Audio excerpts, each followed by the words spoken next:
Hey, welcome back to my channel. It's Erica, and it is the start of a new year, and at the end of the old year, 2024, I brought in more books than I realized I was going to bring in. I blame this on a lot of pre-orders came at the same time for things, and I got some books as gifts, and then I also added a few books that I love, and I'm building my collection. Look, I'm trying to justify, but I have more books than I planned for that I brought into my home at the end of the year, and it's more books than in the thumbnail because like I couldn't hold all the books that I brought in. But before we get to that, we are going to talk about some of the books that I'm getting out of my house. As of the end of 2024, I decided they don't need a home here anymore.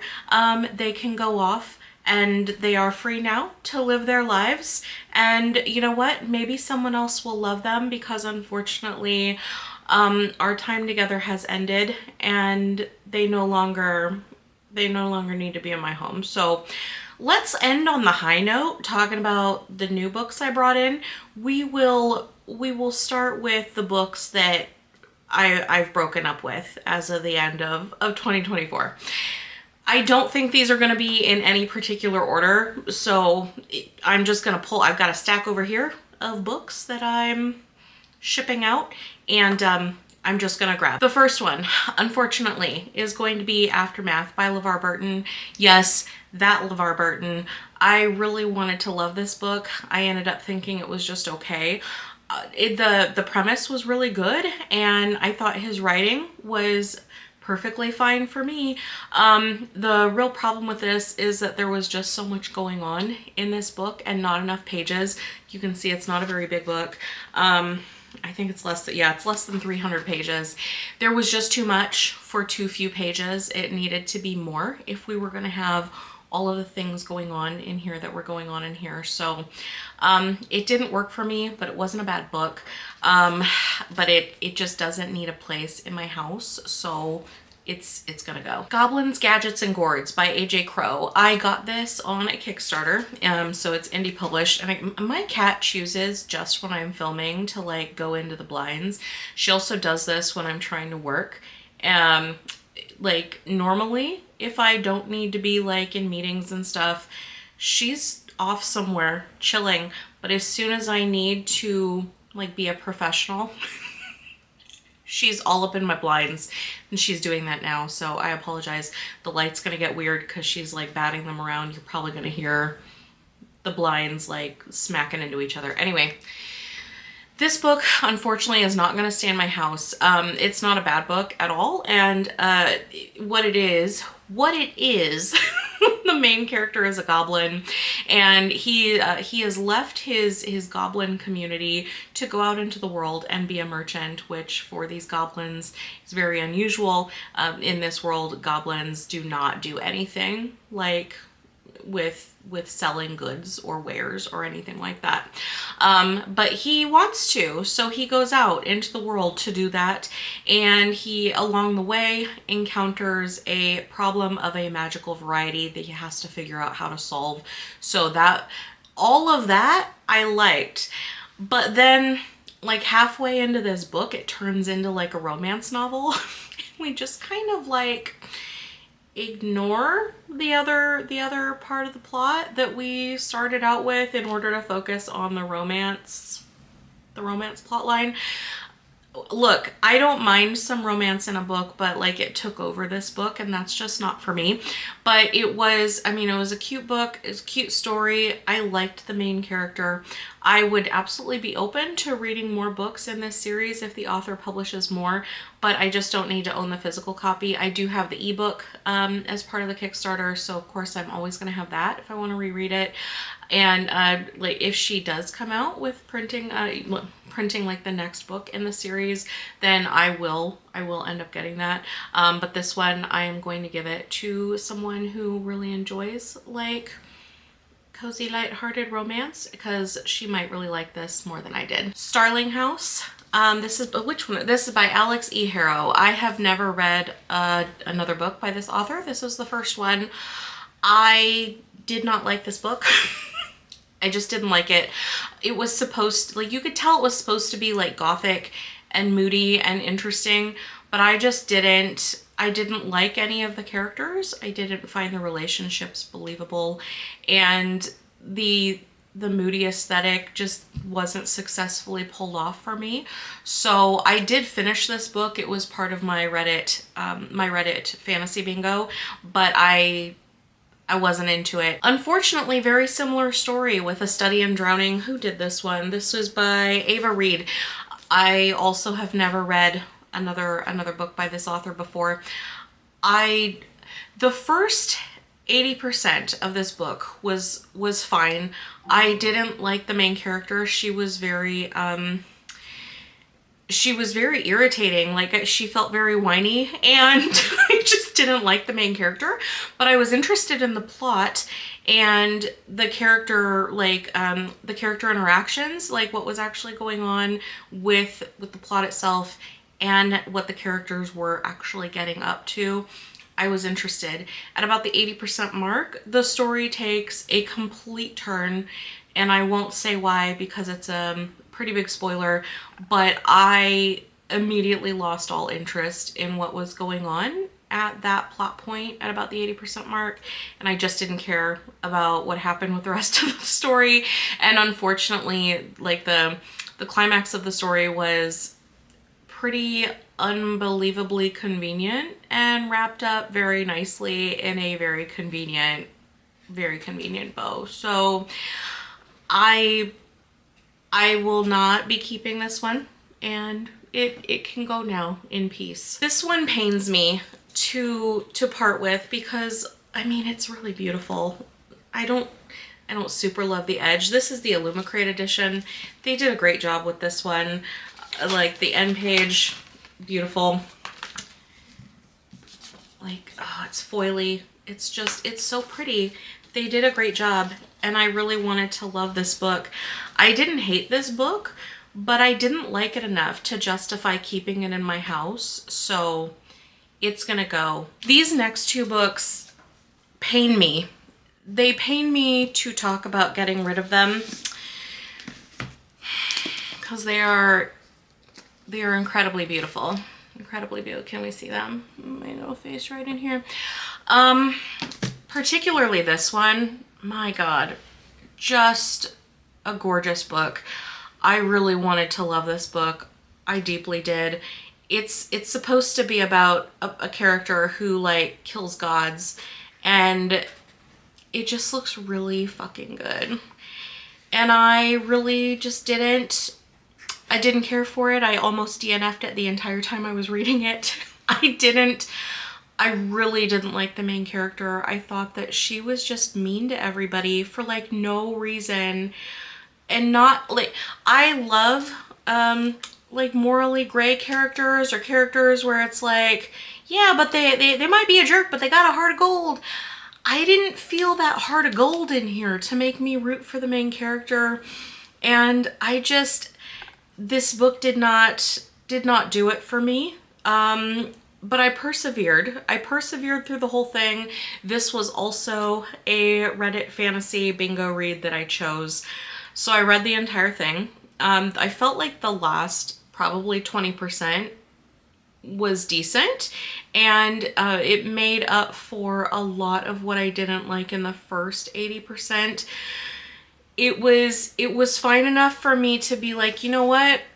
I will read the sequel, because if it continues like this, like if the plot continues like this, then maybe it's going to be something that's going to work for me, and I can overlook some of the writing and character, like, choices, like their behavior that I wasn't into, that I didn't find believable or whatever.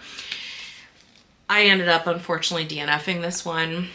The plot development was not working. It went back to sort of what the first big chunk of God Killer was, which I felt was just kind of all over the place, and the pacing was off, and the world building frankly was lacking. There was so much potential in this story for some really interesting world building, and I just didn't think that that was materializing. It didn't materialize for me in the first book, and it wasn't doing it in this one. I think I got maybe 80 pages into this, and I was like, look, this doesn't seem to be getting better. We seem to be back basically where we started with the first one, which is that it was irritating me.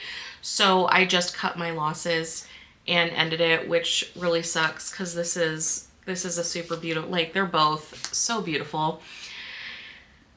I do love beautiful books, and it pains me that these are not going to stay in my home, but I just can't justify keeping these books if I didn't. I mean, I didn't even finish the second one, and I forced myself to finish the first one. And I'm like, you know, as beautiful as these are, there's got to be books out there that I will also find super beautiful, but I'm gonna really like. So I'm gonna part with these, and it's gonna hurt me to do it. But you can't stay in my house. I'm sorry, you can't. No. The next three I think will go in just rapid succession because I DNF'd them in rapid succession. So I DNF'd Feybound by Sarah L. Arifi. The writing, this is the one I believe she used the word. I only got like the first chapter before I DNF'd it. I'm pretty sure this is the one where she used the word lover multiple times in the first chapter. I feel like it is. And look, I'm 99% sure that that's the reason I DNF'd this. I can't explain why that using that word it bothers me deeply. I can't explain it. Is it petty to DNF a book because of that? Maybe. I don't know. A lot of people don't like the word moist. I don't have a problem with that word, but the word lover I find like viscerally icky. It just grosses me out. If she had used like partner or girlfriend or literally almost anything other than lover, I would have kept reading, probably, at least for now. I wouldn't have DNF'd at the point I DNF'd, I could tell you that. But it troubled me. The writing style was already one I could tell I was going to struggle with, so I was like, you know what? I'm going to find something else to read. I tried to read it for my Reddit bingo fantasy bingo, you know, whatever. It's a lot of words all in a row. But I was like, I just can't do it, and I'm not going to torture myself to do it. And if I am not feeling this writing at this point, then it's probably not going to change. So it's To Cage a God by, who is it by? Elizabeth May. Once again, I got like maybe 1 or 2 chapters in. The writing was just not working for me. There's really not anything more to it. I couldn't even tell you what this is about because the writing style was just not clicking for me. So I put it down and it's leaving my home. The Hurricane Wars by, Thea Guanzon. God, I wanted to love this one. This is a super beautiful edition. This is a Fairy Loot edition. I DNF'd this after a couple of chapters. Again, I could tell the writing style was not going to work for me. If I can overlook a lot in a story, if I can deal with how the author is writing, I don't need it to be written in a specific way, but it's like I know when writing doesn't work for me. And so unfortunately the writing in here just did not work for me. I don't, up to the point where I quit, there was really nothing wrong with the plot or anything like that. It was truly just this writing and I don't mesh. So okay, please don't take the next book I'm about to hold up the wrong way, okay? Look, nothing, there's nothing against you, okay? It's not you, it's me. I got this, I don't know, quite a while ago, but I then got the opportunity, which you're gonna see shortly, to get an edition of this book that I preferred instead. So this one is going to go to one of my friends because she's happy with a paperback. So like she's not one who's like, I want to have a specific edition like I am. So she's going to give this one a home and it will be very happy there. And very shortly, when we move on to the book bringing in portion of this video, you're gonna see what I got instead. And I just realized with the last book that I'm gonna show, I've accidentally created a pun situation, because this is the last book and the last book is the last word. I really didn't plan that. And maybe I should have thought about putting these in some kind of order. But you know what? Too late now. Here we are. So we're just gonna go with it. The Last Word by Taylor Adams. This is a thriller, if you could not tell by the very stereotypical cover of this book. I did read this entire book. I read it in a day. It was a very fast, short read, as these types of books are. I am letting it go from my home. I don't typically buy thrillers because they're not usually books that I want to reread, for one. But for two, I have realized over the past, I don't know, like 10 years, it's really hard for me to find a thriller that I actually like. For some reason, I'm like, I don't know, I'm hypercritical of thrillers. So I just don't typically buy them, because usually I'm like, well, there's a plot hole, there's a plot hole, there's a plot hole. These characters aren't believable. Why are they doing this? This is stupid. So I want to like thrillers. I used to really like thrillers, but I don't know, I'm at the point where it's hard for me to find a thriller that I'm happy with. And I did not hate this thriller. That's not why it's leaving my home. It's leaving my home because I'm never gonna reread this, for one. I won't. Not just because like it's a thriller so I already know like what's going on, but because I literally wrote down in my notes as I started reading this, I believe it was on page 24, I wrote down what I thought was going on in this book and what the twist or outcome or whatever was gonna be. And I was right.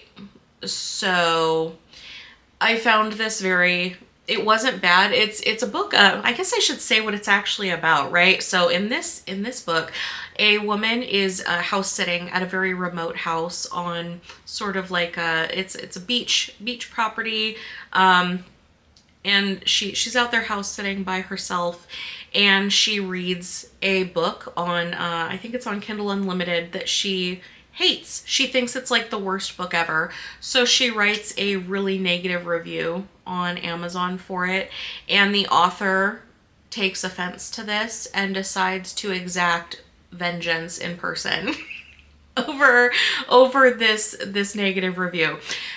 Creative plot. I was into that. I thought it was great. I didn't mind the pacing in this. I thought it was fine. But it really just was, I found it predictable. So for that reason, it doesn't need to be in my house anymore. Yeah. Now we're going to move on to the incoming portion, the haul portion of this video. The books that have come into my home in the last, I would say these are probably from the last like 5 weeks. And please keep in mind that I have no control when some of these pre-orders come to me. I didn't intend for all of these books to come into my home over such a short period of time, but you know what, here we are, and I am going to love them at least until I read them, and then we'll see how I feel. They might be on the next unhaul portion that I do, but that remains to be seen. We're not there yet. Right now we're still in like the honeymoon phase. They've just come in, we're having a great time together, and I'm going to make them comfortable in my home. So let's start. Only a mildly particular order. So the first group of books that I'm going to pull up here, these are all Agatha Christie's. Agatha Christie is one of my favorite authors of all time. So I've already read every Agatha Christie book, at least like, I'm 99% sure everyone at least once, I think multiple times for all, if not most of them. But anyway, I'm working on building my physical collection of Agatha Christie. So when I see a really good price for her books, I pick them up. And during you know, the holidays, a lot of her books tend to go on sale in various places. So I picked up some books I was missing. So I've got The Adventure of the Christmas Pudding, I've got Third Girl, Cards on the Table, and The Mysterious Affair at Styles. How did I not previously have The Mysterious Affair at Styles? I don't know. I mean, I have the ebook version.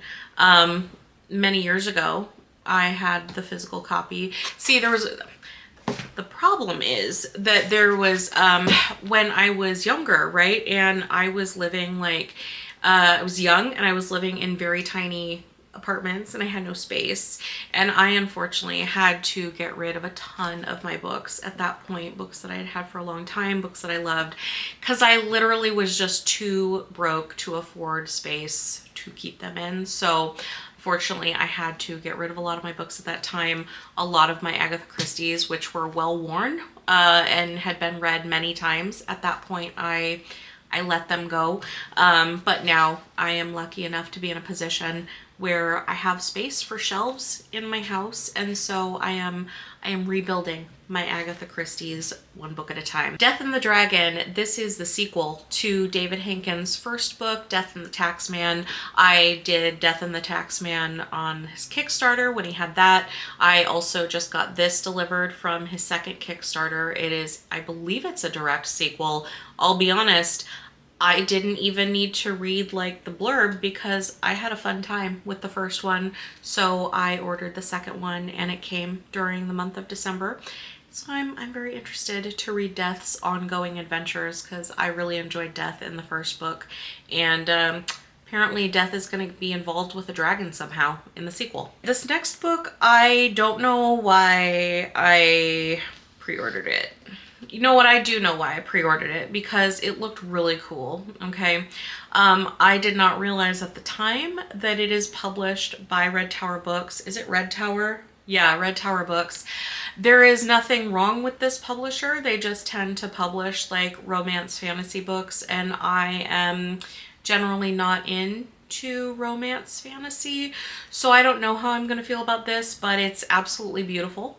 I can show you like the end page, super beautiful, right? Front of the book looks really cool. I love that. I might really like it. I don't know, because I recently finished a romance fantasy that I ended up really enjoying. So you know what? Maybe I need to just keep an open mind and I will like this. I don't know, but it's in my house, so it's gonna get read. And it looks really cool, so I hope that I really like it. The next three books, I got the trilogy, the illustrated editions. So I got the Assassin's Apprentice, Royal Assassin, and Assassin's Quest. Now I have to admit, I have never finished a Robin Hobb, not for lack of wanting to. It's just when I remember I tried, but I was in a place in my life where I was just working too much, and I was too stressed out to actually be able to like sit and give her books the respect they deserved. I remember I started this one at that point. I was in my 20s, and I could tell that at the time, if I continued reading it, I wasn't going to appreciate what it was giving to me. So I put this back on my TBR for a later time, right? I recognize sometimes, I'm such a mood reader, I recognize some, you know, there's some times where I pick up a book and I'm like, I'm not in a place to read this right now, but I can tell I'm going to be at some point. So let's just put this back for later. That's how Robin Hobb and I started our relationship. Like, now is not the time for us to be together, but like maybe later. That sounds weird because I just talked like she's a real person. What I mean is her books, not her. I could tell though that like at some point I could get really into her books, but it just wasn't the right time then. So now I feel like I'm ready to try again. So I got these three awesome editions, and I am planning, I don't know when, maybe 2025, God willing, but there's some other series that I'm prioritizing, but I do have these really, really beautiful editions for when I'm ready to start on my Robin Hobb journey. I just received this one. This one is, I don't know, honestly, seeing it on video or seeing the picture online didn't do it justice. It's Missing Pages by Mark Lawrence. It's a short story collection from the library trilogy that he's in the middle of writing. So I have not started reading that because I want him to put out the third book in the trilogy because I want to read them all together.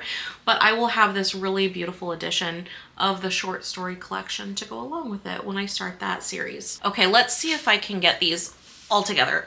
I'm gonna try it. Okay, all right.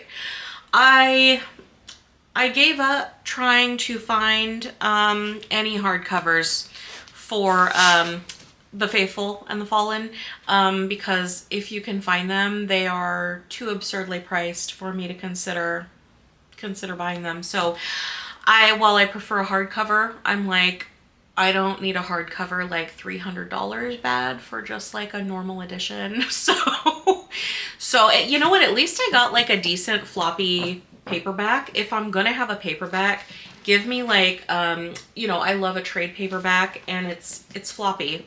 It's floppy. So you know what? I'll take it. I got the collection of four for John Gwynne.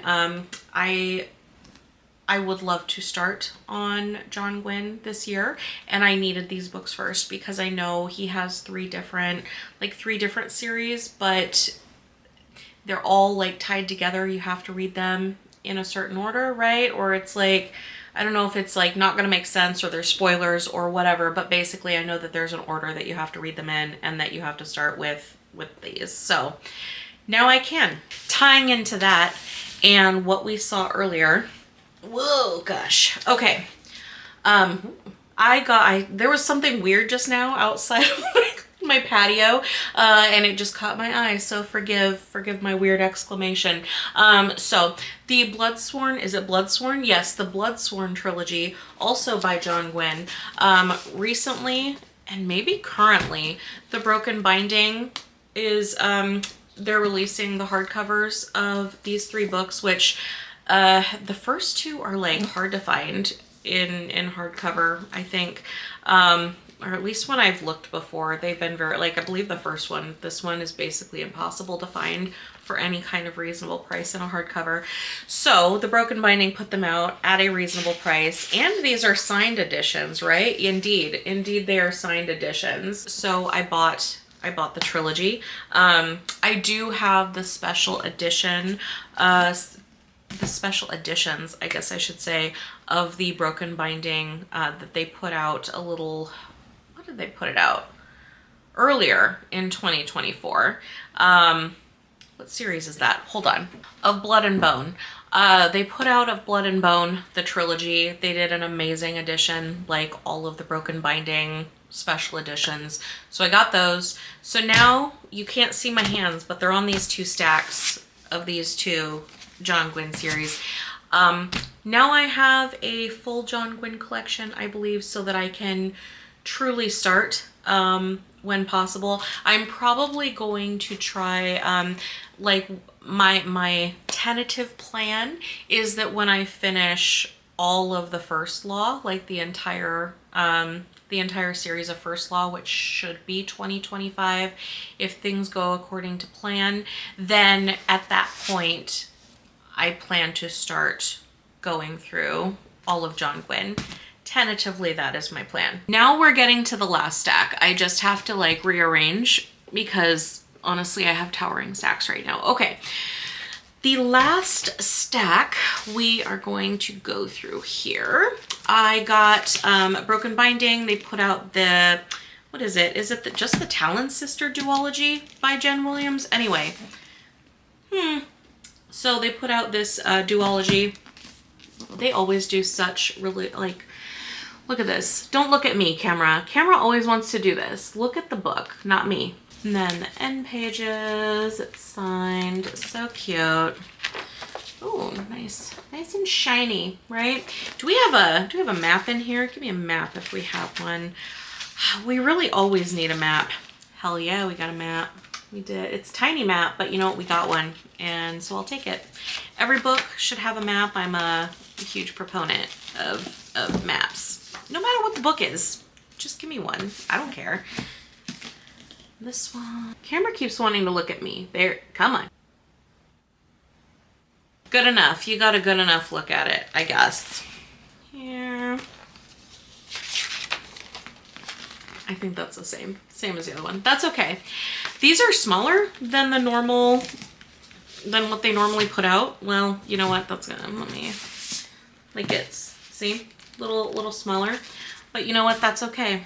I'm okay with that. So, I got these. I got the sequel to what I want to keep calling Fever Dream, but I believe that that's a book by George R.R. Martin. I believe it's Fever House. Hold on, let me look. Yes, the first book, Fever House, with like the, you know what, I'll put the cover up here so you can remember what book that it was.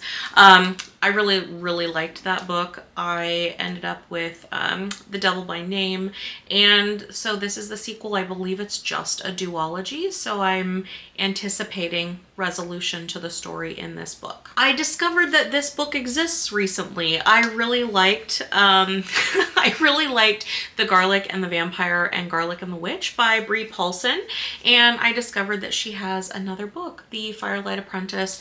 These are just really her style of art just really works for me. If you can see, I don't know, I just really enjoy how she does the art for her books. The Garlic stories were very cute, and so I saw that she has this one, and I was like, well, you know what? You are gonna come to my house and I'm gonna read you. The Broken Binding. Isn't this The Broken Binding? Hold on, let me look. I'm like 99% sure this is The Broken Binding. Let me look. Yes, it's The Broken Binding. Weirdly, it doesn't say that it is, which normally their books do, but I'm like, no, I'm like, who else would put out an edition like this? So this is absolutely beautiful. I think this is a standalone. This is by Michael R. Fletcher and Anna Smith Spark. And this is called In the Shadows of Their Dying. Yeah, see, I can read. Yeah. So I don't know. They put this out and I want to read it. It's about assassins, right? Yeah, let me see. The third best assassin, a second-rate mercenary crew, one terrifying demon. All right, okay. Nothing too, I mean, it's a little shiny and I do like the green. But no, honestly, there's so many books with The Broken Binding where I'm like, you know what? You're putting out a beautiful edition. So like, yeah, you know what? Why not? You can come into my house. Ooh, there's some art too. I like that. I like just like random art within a book. We need more of that too. And this is short. How many pages is this? It's like 170 pages. So I will be reading this at one point. It's kind of hard to see. Ooh, you can see it better in the camera than you can in real life. It's like very dark art in real life, but it's just I don't know. I think it's beautiful, and as we all know, covers of books are like the most important thing. So speaking of The Broken Binding, I ordered Ascendant, the Songs of Chaos book 1. This is by Michael R. Miller. And yeah, it's not part of their subscription, just another like special edition that they put out. They might still have copies of this on their website.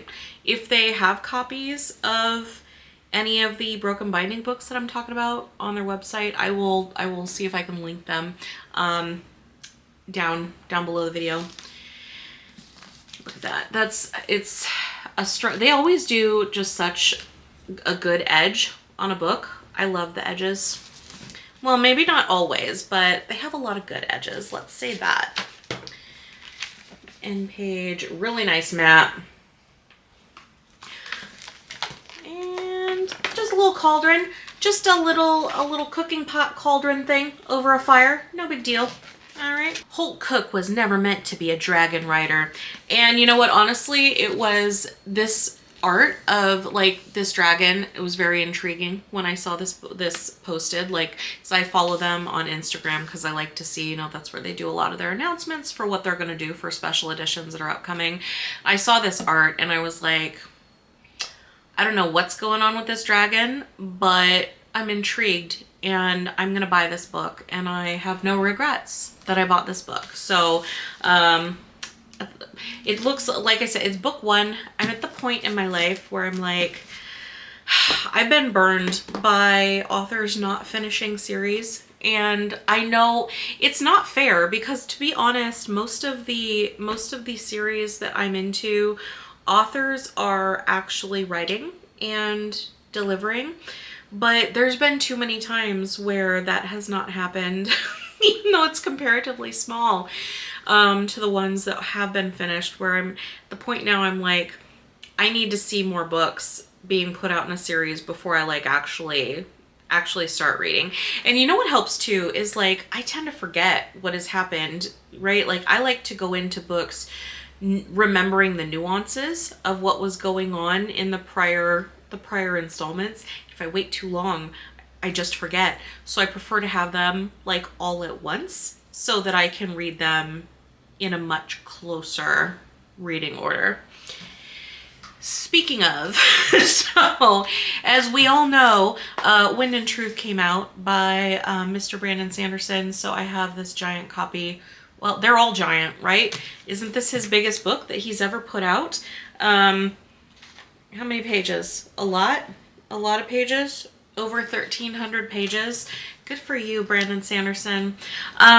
So this is going to be read maybe this year. I am reading through the Cosmere in a specific reading order. So while I have read in Stormlight Archive, in 2024 I read The Way of Kings. I also read Words of Radiance. The reading order that I'm following is now going to have me go and read some or all of Mistborn Era 2 before I go back to Stormlight Archive. So I don't know when I'm going to get to Wind and Truth. Maybe by the end of 2025, but maybe not, because I know that there's a lot for me between where I'm at in my reading order and where I need to get to. And in fact, if I can, I'm going to put the reading order up here so you can see where I am. I just finished Sixth of the Dusk. Yes, recently. Past couple weeks I finished that. So you can see I'm about halfway through the reading order, but like the second half of this list is big books. So well, I guess some of the Mistborn Era 2 is not that huge, but it's not like just a bunch of short stories, right? Like these are actual like books. So I'll get to the end when I get to the end. Honestly, I'm in no rush. I am journey before destination, right? All that. Oh yeah, I went there. Okay, what actually just happened right before I turned on my camera, which I was hoping it would, is I got my mail delivery. And so I subscribe to The Broken Binding, their monthly subscription service for their fantasy series. And this has been delayed in customs in Chicago for so many days that I was worried that's just where it was going to stay. But thankfully it started moving again like 2 days ago, and they got it to me super fast. So this just delivered like 2 minutes before I turned the camera on. This is the December book for the fantasy subscription for The Broken Binding. So I thought that we would open it together. They are doing Memory, Sorrow, and Thorn by Tad Williams. So for normally what they do for their subscription service normally is they will do trilogies, like trilogies that are already completed, and each month you'll get, you know, one of the books in that trilogy. And so then once the trilogy is done, then they start a new one. Well, they just earlier in 2024, when was it? I don't know, maybe sometime in the summer, they announced they were going to start doing things a little bit differently, that they might not just stick to trilogies anymore for the subscription service, that it might be like duologies or maybe a longer series. But in this instance, because the third book in this trilogy is so long, they're breaking it into 2 books, like a 2-parter. So this is part 1, and this is the December book, and then January, which I do not have yet. Usually I get my January subscription from them like at the end of the month. So look, it's coming from the UK, so takes time to get here. Excuse me. But that the second part of the third book. So you always get a little bookmark for This, I have to hide my eyes from the camera, otherwise it focuses on me and not the thing I'm trying to show. So you get a little bookmark with every subscription delivery.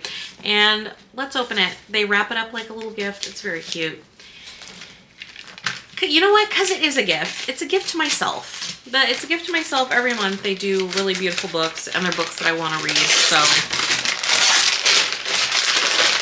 ooh, there we go. Oh, that is an absolutely beautiful edition. Look at this. So it's the back. Oh yeah, look at that edge. Look at that edge. Loving it. Beautiful art here. It's on the front. Oh yeah. They leaned into the green, and you know what? I'm loving that too. See, usually they'll do the end pages on the front and back will be different. Let's see what they've got for the back end page if it is different. It is different. When I show an end page like that, or like art or something, it, in my mind, I always hear Patrick Leo's voice, because I love his videos when he shows like special editions that he gets, and he shows like art and things. He'll be like, ta-da. And so in my mind, when I'm showing like, ooh, this is a pretty part, in my mind, I hear his voice being like, ta-da. Do we have a map? I sure hope that we do have a map somewhere in here. That would be a shame if we did not. We've got a little map, but you know what? Beggars can't be choosers. This book is like beautiful, and for the pricing for Broken Binding, you know, the editions they put out, like, frankly, really reasonable for the kind of work that they're putting in. You know, the creativity, and like, they're always a beautiful edition. Their books are just always beautiful. And if I'm gonna own books and enjoy books and read books, at the end of the day, like, of course, the most important thing is the content of the book, right? Is it working for me? Because that's like always gonna be the most important. But if I can have a book that looks really beautiful on top of that, like, and I like what's in it, it's the cherry on top. The cherry on top of the book sundae, but don't put like whipped cream and cherries on the books, because that's not good for them. Okay, that is all that I have. How many? You know what? Let me count how many books came in December, and these are all gonna have to find a home on my shelves somewhere. I think it's 25. Counting's hard, and the stacks honestly are kind of messed up here, but I think it's 25 books. Okay, well, yeah, so this is an anomaly month though, and you know what? I have justification, I feel, for all of these books, except that one. What is it called? The last one? Except this one. I mean, it looks cool. I'm gonna use that as a justification for why this is in my house, okay? But I feel like I'm gonna like all of these books, so that is a win. It's not books that I'm not gonna like, so yeah, look at me justifying my inventory. Yeah, all right, so that's all that I have. I don't think I mean, I do have some outstanding pre-order stuff, but I don't think that really many of them are due to be delivered anytime soon. Like, I don't think so. So I don't know when my next group of books will be displayed for what I receive. We'll see. Anyway, that's all that I've got. Do you have any of these books? Do you like any of these books? Have you gotten any books that you really like lately? Have you gotten rid of any books that you really didn't like lately? You know, I do have space freed up from, and those are just books that I dumped recently. Like, I broke up with other books earlier in 2024 that are no longer here, and they're already gone, and I can't show you. So, like, I have space, right? That's the point of me parting with some of my other books, so I can make space for things like this. Things that, like, I might really love you, Ascendant. maybe you might turn out to be the love of my book life. I don't know, but like, I want to find out, and now I can because there's space for you in my home. So it all worked itself out. That's all that I have for you today. Thank you so much for stopping by. I always appreciate it. Please remember to like this video and subscribe to my channel, and I'll see you next time. Thanks.